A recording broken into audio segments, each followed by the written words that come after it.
Good morning, magandang umaga po sa lahat. Welcome again to my channel, OG De Leon po. Ngayon po ay nandito ulit tayo sa ating Bible reading na naman ngayong umagang ito. Magandang umaga po ulit sa lahat. Ang ating babasahin po ngayon ay ang aklat ni Isaiah o Isaiah. Dito po tayo ngayon sa Isaiah chapter 1, verse 2 hanggang 18 po ang aking babasahin at ang ating pag-aaralan na naman ngayong umagang ito. Nga pala, unahin ko na lang na doon po sa mga bago pa lang sa aking channel, mag-subscribe po kayo at i-like nyo rin po yung ating video. At yung notification bell po, paki-click na rin para updated po kayo sa mga i-update ko pa o i-upload ko pang mga bagong videos po. Salamat po. At tayo na po ay mag-umpisa, no? Ito nga po yung aklat ni Isaiah. Ang pamagat ng aklat na ito ay kinuha sa pangalan ng isang dakilang propeta na nanirahan sa Jerusalem noong huling bahagi ng ikatlong siglo before Christ. Ito pong aklat ni Isaiah, no po. Verse 2, mag-umpisa na po tayo. Makinig ang kalangitan, gayon din ang kalupaan, sapagkat si Yahweh ay nagsasalita. Pinalaki ko't inalagaan ang aking mga anak, ngunit naghimagsik sila laban sa akin. Sabi po ng ating Panginoon, sa pamamagitan ni Isaiah, po. Ulitin ko lang, verse 2, makinig ang kalangitan, gayon din ang kalupaan, sapagkat si Yahweh ay nagsasalita. Sabi po. Pinalaki ko't inalagaan ang aking mga anak, ngunit naghimagsik sila laban sa akin. Verse 3, nakilala ng baka ang kanyang Panginoon at ng asno kung saan siya pinapakain ng kanyang amo. Yun po ang verse 3. Ngunit hindi ako nakilala ng Israel. Hindi ako nauunawaan ng aking bayan. Verse 4, bansang makasalanan ang mga taong puno ng kasamaan. Ulitin ko lang, verse 4 po. Bansang makasalanan, mga taong puno ng kasamaan. Mga anak ng masasamang tao, mga anak ng katiwalian, itinakwil ninyo si Yahweh, nilait ang banal na Diyos ng Israel. At pagkatapos ay tinalikuran ninyo siya.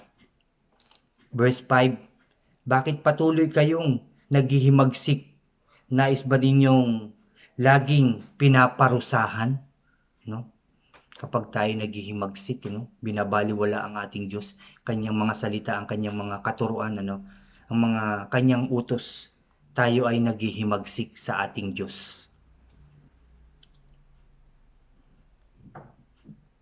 Sabi verse 5, bakit patuloy kayong yun nga po, verse 5, bakit patuloy kayong naghihimagsik? Nais ba ninyong laging pinaparusahan? Ang isip ninyo'y gulong-gulo, ang damdamin ninyo'y nanlulumo. Verse 6, kayo'y puno ng karamdaman mula ulo hanggang paa, katawan ninyo'y tadtad ng pasa, lantay at dumudugong sugat. Ang mga ito'y nagnanaknak na at wala ng benda. At wala man lamang gamot na mailagay dun sa mga karamdaman at mga sugat nung panahon na yon, Verse 7, samantala ang inyong bayan, tupok ang inyong mga lungsod, sinamsam ng mga dayuhan ang inyong mga lupain, at winasak ang mga ito sa inyong harapan. Verse 8, ang Jerusalem lang ang natira, parang kubong iniwan sa gitna ng ubasan, parang isang silungan sa gitna ng taniman ng pipino, parang isang lunsod na kinubkob ng kalaban. Verse 9, kung si Yahweh na makapangyarihan sa lahat ay hindi nagtira ng ilan sa ating lahi, tayo sana'y matulad sa Sodoma at Gomora. Verse 10, mga pinuno ng Israel, pakinggan ninyo si Yahweh. Ang inyong mga gawa ay kasinsama ng Sodoma at Gomora. Kaya't pakinggan ninyo at pag-aralan ang karunungan ng Diyos ng ating bayan, ang katarungan ng Diyos ng ating bayan, sabing ganyan. Verse 11, walang halaga sa akin ang dami ng inyong mga handog. Sawa na ako sa mga tupang sinusunog at sa taba ng bakang inyong inahandog. Hindi ako nalulugod sa dugo ng mga toro, mga kordero at mga kambing. Di ba po yung panahon nila ay nag-aalay sila, di ba? Panahon nila Moses, di ba po? Nag-aalay sila ng mga toro, mga baka, kambing, ano po, mga kordero. Yun po ang inaalay, tapos yung dugo, tapos yung insenso, di ba? Yung usok po. At yung usok na yun ay nagiging mabangong samyo sa ating Diyos sa pag-aalay nila. Tapos pinapakinggan yung kanilang panalangin sa tuwing mag-aalay sila ng taus-puso at kaluluwa. Ano po?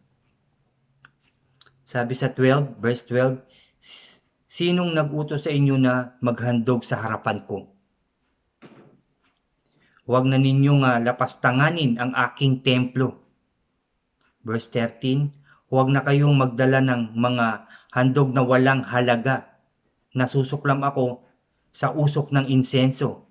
Nababagot na ako sa inyong mga pagtitipon, kumpista ng bagong buwan at araw ng pagpapahinga. Ang mga ito'y walang saysay dahil sa inyong mga kasalanan. Di ba po? Kasi nung panahon na yun ay yung may mga pista silang pinagdiriwang, ano po, yung pista ng unang buwan, pista ng pagpapahinga, ano po, pinaghahanda talaga nila yun. Nagpupulong ang lahat, nagpaplano sila para sa pista ng unang buwan at yung pagpapahinga. At pinagdiriwang po nila yon nung panahon na yon, ano. Kasi talaga naman ang bawat pagtatrabaho ng tao, yung 1 linggong binigay sa atin ng Diyos, yung 7 araw na yon, yung dapat yung ika-7 araw daw po ay talagang pahinga natin, no? Pahinga natin at yun ay iaalay natin sa ating Diyos. Wala tayong gagawin kundi manalangin at magpasalamat sa buong linggong kanyang ibinigay, kalakasan, pagkain, ano, kaligtasan, yung pong mga binigay niya sa ating kapayapaan, ano, na maayos na tayo nakakapagtrabaho, malakas tayo, nakakauwi tayo, at nakakapagpahinga ng maayos, nakakakain tayo ng masagana, ano po. Kaya yung ika-7 araw, yun ay pinagpapahinga nila, ano po. Tapos yung unang buwan nga daw po dito ay kanilang pinaghahanda o ginagawang pista yun po, ano po, nung panahon na yun. Sabi po dito, ulitin ko lang, no, sa 13, huwag na kayong magdala ng mga handog na walang halaga. Nasusuklam ako sa usok ng insenso, nababagot na ako sa inyong mga pagtitipon, kung pista ng bagong buwan at araw ng pagpapahinga. Ang mga ito'y walang saysay dahil sa inyong mga kasalanan. Hindi na niya tinatanggap yung mga handog ng mga tao noon, ano. At na yun nga sinabi niya na siya ay nasusuklam na, nababagot na sa mga pistang ginagawa noon dahil sa kasalanan ng mga tao, dahil sa ating mga kasalanan, ano. At sabi pa rito, labis akong nasusuklam, 14 po, labis akong nasusuklam sa inyong pagdiriwang ng pista ng bagong buwan at ng iba pang kapistahan. Sawang-sawa na ako sa mga iyan at hindi ko na matatagalan, sabi po ng ating Panginoon. 15 po, ulitin ko, kapag kayo'y nanalangin, 14 po, ulitin ko muna, labis akong nasusuklam sa inyong pagdiriwang ng pista ng bagong buwan at ng iba pang kapistahan. Sawang-sawa na ako sa mga iyan at hindi ko na matatagalan. Kapag kayo'y, pakinggan niyo po to. Pakinggan po natin lahat to. Verse 15. Kapag kayo'y nanalangin sa akin, hindi ko kayo papansinin. Kahit na kayo'y manalangin ng manalangin, hindi ko kayo papakinggan sapagkat marami na ang inyong pinaslang. Kumbaga marami na tayong kasamaan na nagawa. Marami na tayong sinaktan, niloko, pinahirapan. Ano po? Kaya sabi niya po dito, kapag kayo'y nanalangin sa akin, no? Sa atin po to sinasabi, tayong mga nananalangin, tayong mga tao, ano po? Hindi ko kayo papansinin kahit na kayo'y manalangin ng manalangin, kahit paulit-ulit ang ating panalangin, hindi ko na kayo pakikinggan sapagkat marami na ang inyong pinaslang. Diba? Yung mga kasamaan na nagawa. Hindi lang naman po yung pagpaslang o pagpatay ng hayop man o tao, no? Ang kasalanan ng tao. Lahat po ay yung mga pag-iisip, pagsasalita, panluloko ng kapwa, yun po ay kasalanan. No? Kasabay po natin din ang paggawa ng ating kapitbahay, pero hindi tayo mapipigilan sa ating pag-share sa ating paghahayag ng salita ng Diyos. Ano po? Yun po ang sabi sa 15. Ayaw na niya, kahit tayo manalangin ng manalangin, nakakatakot po. Ano po? Kung ang panalangin natin ay hindi na nakakarating sa ating Diyos. Kumbaga siya ay nakatalikod na at hindi na niya pinapakinggan ang ating mga panalangin. Napakasakit po nun, napakahirap po nun para sa atin. Paano na po ang mga tao kung talagang sa sobrang kasamaan ng bawat isa, sobrang grabing ginagawa ng kasalanan ng mga tao sa mundo, paano pa tayo mabubuhay? Paano kung wala na ang Diyos at hindi na tayo pakinggan? Di ba po, wala na pong saysay ang ating buhay. Kawawa po ang lahat ng tao. Kaya nawa po magbalik loob tayo sa ating Diyos. Huwag na po tayong gumawa ng kasalanan. Huwag na tayong mag-isip ng masama sa kapwa. Na po yung mga alitan natin, dapat ayusin natin. Yung sama ng loob natin, alisin natin. Yung galit natin, alisin natin. Magkasundo po tayo, magkaisa po tayo alang-alang sa ating Diyos. Para pakinggan muli niya ang ating mga panalangin. Huwag na po tayo magsumbatan na nabigyan kita, ikaw hindi. Di ba po? Oo nga, nabigyan mo ako, pero anong ginawa mo sa iyong buhay? Huwag na natin tignan. Nakita mo ang iyong mahal sa buhay o kapwa na ngayon ay sabihin na natin nagigipit, ikaw ay meron na dati naman na ikay binigyan niya. Bakit hindi mo siya tulungan? Lalo-lalo na sa mga mahal sa buhay, di ba po? Nanay o tatay o kapatid po natin o pinsan man yan na dating nakatulong, nagbigay sa iyo, tinulungan ka niya. Na po? Bakit ngayon nakikita mo siya na naghihirap? Bakit po siya ay tinitiis mo, kinukutya, nilalait, ano po? Bakit po ganun ng tao? Dapat nakita natin siya, wala ka naman, samantalang noon nakapagbigay ka, salamat, ito ngayon ang akin, pasensya ka na, ito ang aking makakayanan. Nakikita po kasi yun ng Diyos, yung ating ginagawa. Sabi nga, di ba ng Diyos, kung ano ang ginawa mo sa lupa, yun din ang gagawin mo sa langit. Yun din ang gagawin sa'yo sa langit, do. Kung binagsak mo siya, ibabagsak ka rin ng Diyos. Di ba po? Kung puro kasalanan ang iyong ginawa, hindi po tayo magtatagumpay, hindi magiging maayos ang lahat. Hindi po tayo mapapanatag. Hindi rin tayo ang nakakatakot, hindi rin tayo patatawarin ng ating Diyos kapag tayo hindi nagpatawad. Kaya dapat magpatawad po tayo. Alisin na po natin ang puot sa ating mga puso. No, pagmamahalan na lamang po. Yung galit, tanggalin na natin. Alisin na po, kalimutan na po natin ang galit, sama ng loob, inis, asar, no? Ano po, alisin na natin. Lalo-lalo na yung kayabangan, yung palalo daw. Ayaw yan ng Diyos. Alisin na po natin yan. Kalimutan na po natin lahat ng kasamaan. Sa pag-iisip man yan, sa kilos man yan, kahit yung tingin lang na masama, wag na po natin yan gawin. Di ba po? Nakakasakit po tayo ng ating kapwa. Nasasaktan din ng Diyos sa ating ginagawa. Kapag tayo gumagawa ng kasalanan, siya po ay nasasaktan. No? Dahil doon sa patuloy nating kasalanan, hindi na niya tayo pakikinggan. Paano na po ang ating buhay? Lalo-lalo na sa mga oras na to. Kung nagkakaganito na nga po tayo, may pandemic na po tayo, marami nang walang trabaho, maraming nagugutom, maraming nalulungkot, maraming nagkakasakit, maraming namamatay. Tapos gagawa pa tayo ng kasalanan. No, magagalit pa tayo sa ating kapwa, maiinis pa tayo sa ating kapwa, manlalait pa tayo ng ating kapwa. Paano na po ang ating buhay? Papakinggan pa po ba tayo ng ating Diyos? Hindi na po, dahil puro galit at puot. Puro kasamaan lang ang ating ginagawa, iniisip at nilalabas ng ating bibig. Hindi na po tayo pakikinggan. Pero sinabi yan sa atin ng Diyos, kung tayo ay magbabalik loob, magsisisi sa ating mga kasalanan, pakikinggan po niya tayo. Pakikinggan po niya tayo. Pakinggan niyo po itong verse 16 hanggang 18 po. Sabi dito, 16, linisin ninyo ang inyong sarili at magbalik loob sa akin, sa aking harapan. Kasamaan ninyo'y inyong tigilan. Sabi po ng Diyos, no? Sabi po yan ng Diyos. Sa kabila ng napakarami nating kasalanan na nagawa, kamalian, no? Pagsuway natin sa ating Diyos. Ito po ang kanyang sinasabi.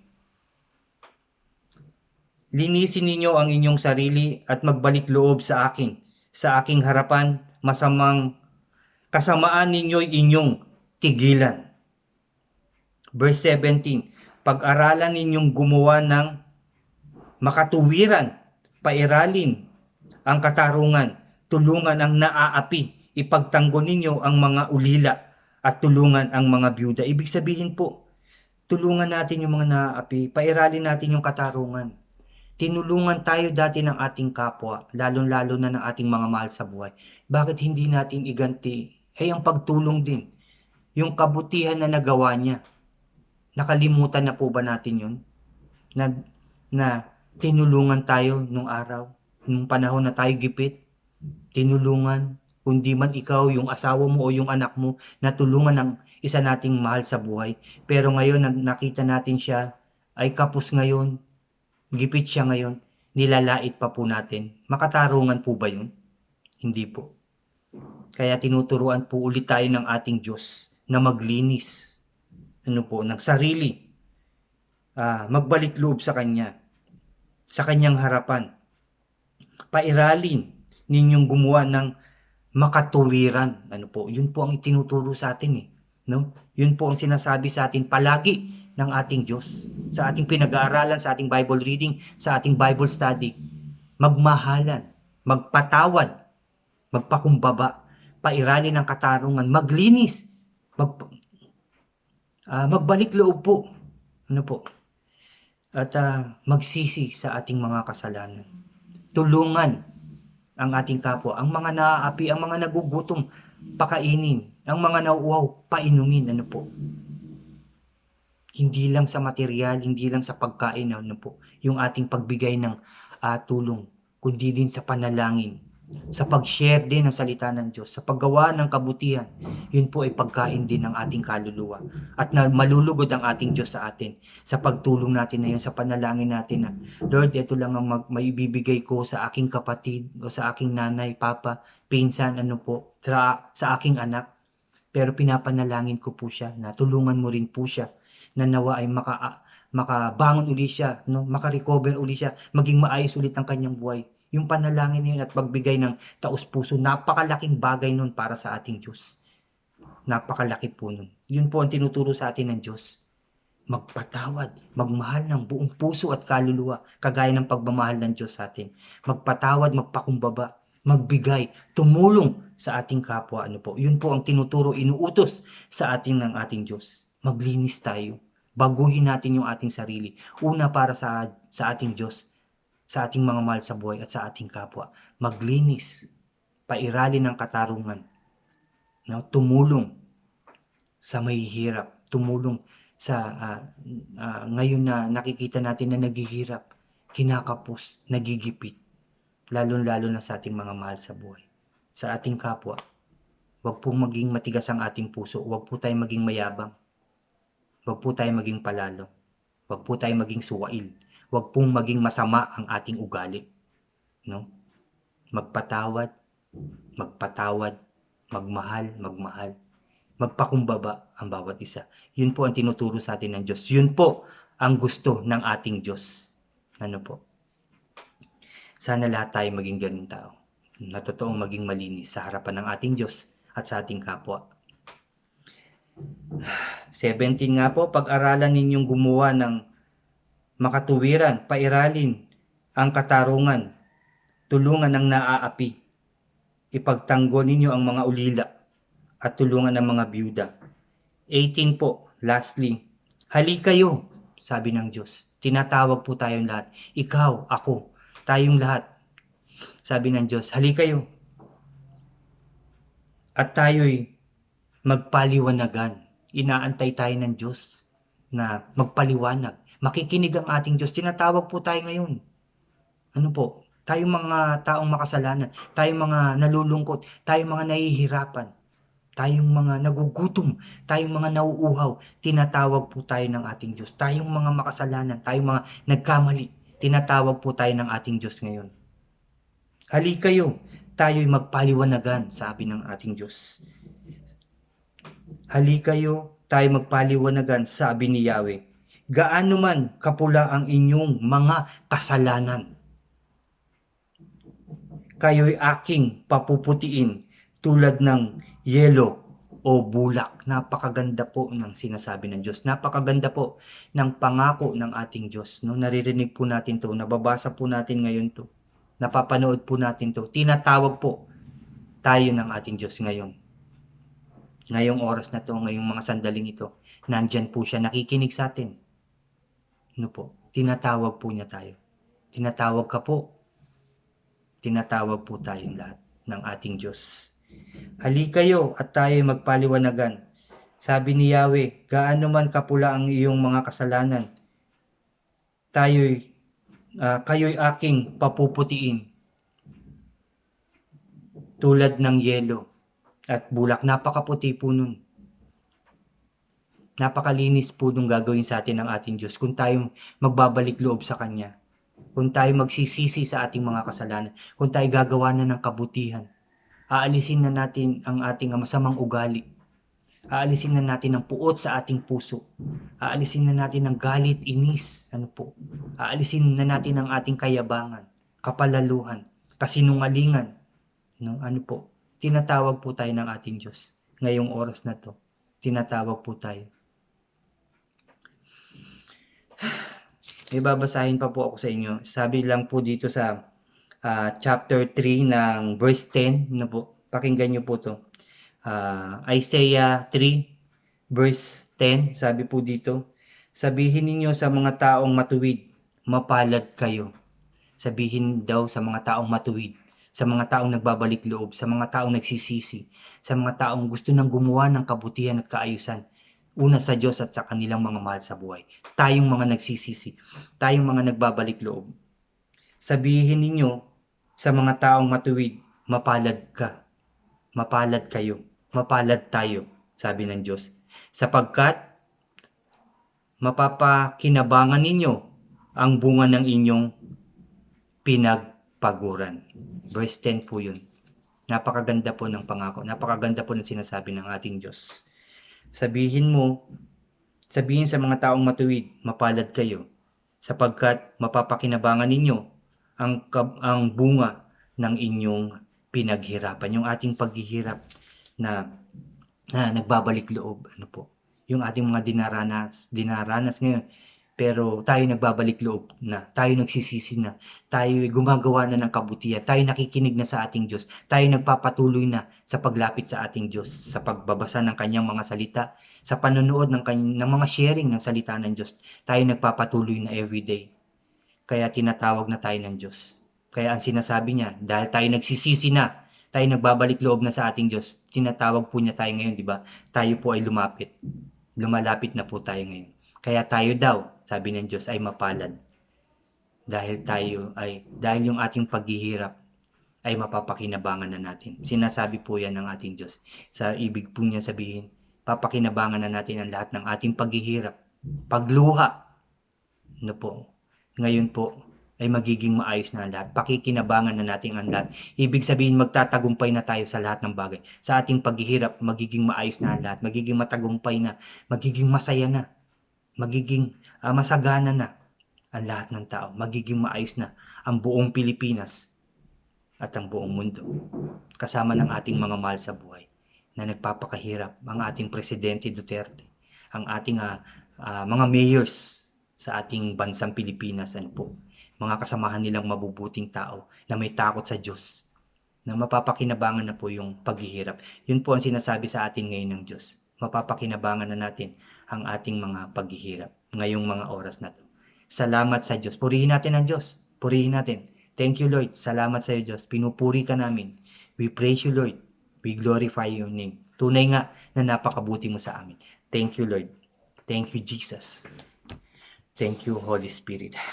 Napakasarap po ng talagang makinig, mag-share ng salita ng Diyos dahil napakarami niyang sinasabi sa atin, napakarami niyang pangako sa ating lahat. Ano po? Napakatinding pangako sa atin ng ating Diyos. Mahal niya tayong lahat eh. Sa kabila ng ating kasalanan, nakita niyo po yung ating binasa, napakaraming kasalanan na nagawa ng mga panahon ng tao. Hanggang ngayon, no? Pero anong sinasabi niya? Halika kayo. Sa kabila ng inyong mga kasalanan, halika kayo. At lilinisin ko kayo, sabi niya. Kasi mahal niya tayo eh. Ano man ang ating nagawang kasalanan, ano man ang pagkakamali natin, ano po, tayo ay patatawarin ng ating Diyos. Tinatawag po niya tayo ngayon. Mahal po niya tayo. Lahat tayo, tayong mga makasalanang tao. Pero tayo ngayon ay nagsisisi. Nagbabalik loob tayo sa ating Diyos. Kaya inaantay po niya tayo. Narinig niyo po na sabi niya, halika kayo. Sabi niya, lilinisin ko kayo. Kagaya ng bulak at yelo, sabi niya, lilinisin ko kayo. Di ba napakalinis nun, napakaputi nun? Di ba po napakabuti ng ating Diyos sa kabila ng napakarami nating pagkakasala, pagkukulang, pagkakamali na nagawa sa Kanya at sa ating kapwa. Pero nandito po siya para tayo patawarin, para tayo ay linisin niya. Kaya pasalamat tayo sa ating Diyos. Talagang mahal niya tayo, hindi niya tayo pababayaan. Ano man ang nangyayari to, sabi niya, lumapit lang tayo, magpakatatag tayo. Sigurado ay tutulungan niya tayo, hindi niya tayo pababayaan. Yun po ang pangako ng ating Diyos sa atin. Ano po, napakabait ng ating Diyos. Napakabuti niya sa atin. Kaya tayo ngayon ay magsilapit sa ating Diyos.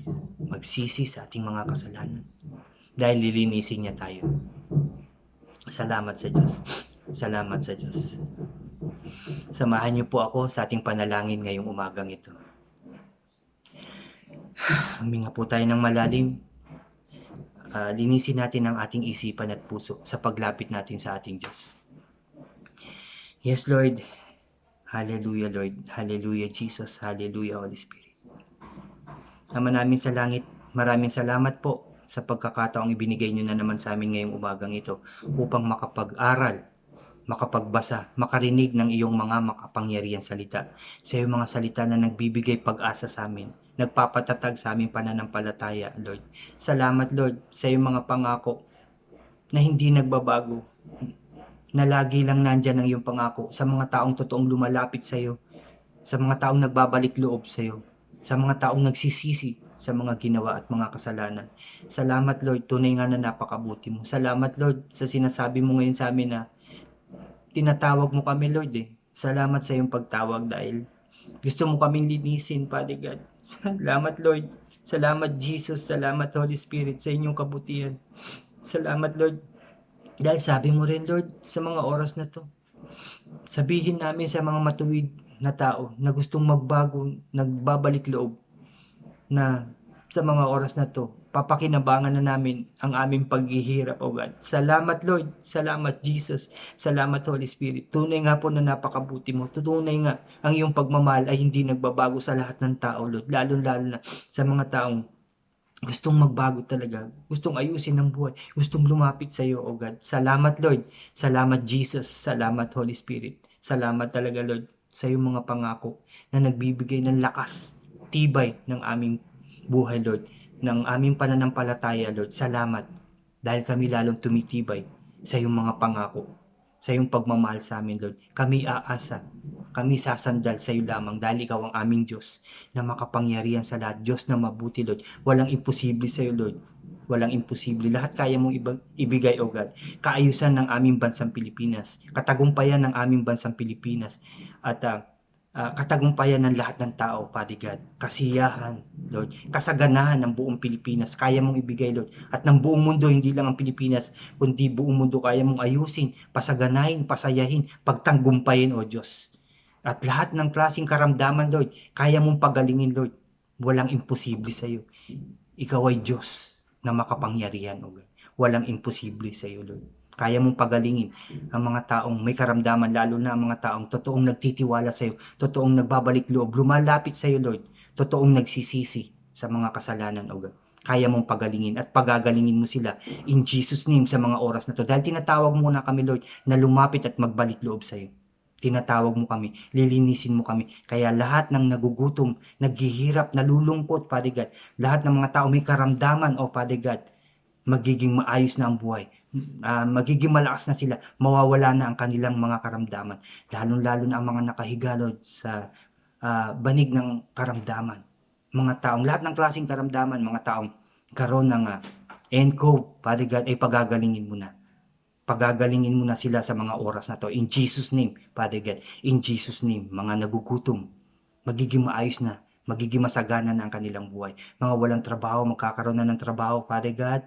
Yung mga gusto mag-apply, magkakapag-apply na ulit ng maayos. Magiging masaya na ang buong mundo, ang buong Pilipinas. Magiging masaya na, maayos, masigla, masagana at tagumpay, O God. Kasama ng mga presidente sa lahat ng bansa. Mga mayors, Father God. Lahat ng mayors, Father God, sa buong Pilipinas at sa buong mundo.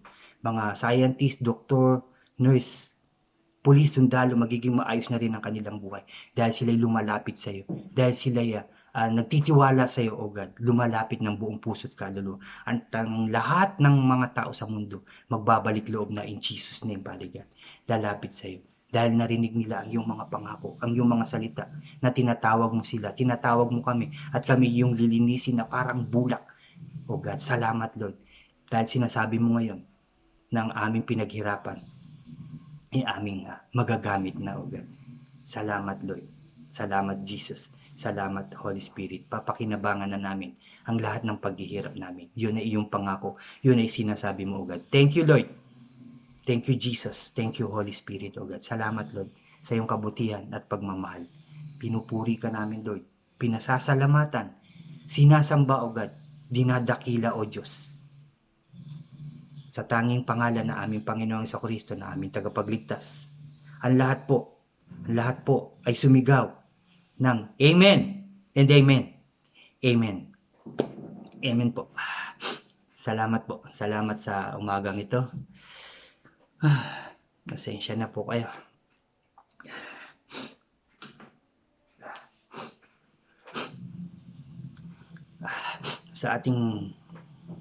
Sa pangako ng ating Diyos, talagang tayo na bless ngayong umagang ito, no? Napakabuti ng ating Diyos. Pasalamatan natin palagi ang ating Diyos. Hindi po talaga nagbabago ang ating Diyos. Nandyan siya. Dahil patuloy tayong lalapit sa Kanya. Patuloy tayong gagawa ng kabutihan at magbabago na tayo. Magmamahalan na tayo. Tayong lahat. Tayong pamilya. Tayong magkakapatid. No? Ang papa, ang nanay, swerte yung may mga kumpleto pa, yung may nanay at tatay pa. Ako, wala na ang aking nanay. Papa, nandyan pa. At yung mga kapatid, akapin natin, no? Magmahalan tayo, ating mga anak. Ano man ang nagawa nila, patawarin natin sila. Hanapin natin, akapin natin sila, ano po. At mga kaibigan din, ganun din. No? Magmahalan po tayo. Yan po ang gusto ng ating Diyos. Tayong lahat sa buong Pilipinas, magmahalan tayo. Magpatawad at magpakumbaba. Buong mundo, aayusin ng Diyos, lilinisin, babaguhin ang ating mga buhay. Salamat po, salamat po, salamat po sa lahat. Salamat sa ating Diyos sa umagang ito. Dahil nagtagumpay ang ating gawain. Salamat po sa inyong lahat. God bless po. God bless po sa inyong lahat. See you po ulit sa aking susunod na video po. Salamat po muli. God bless po.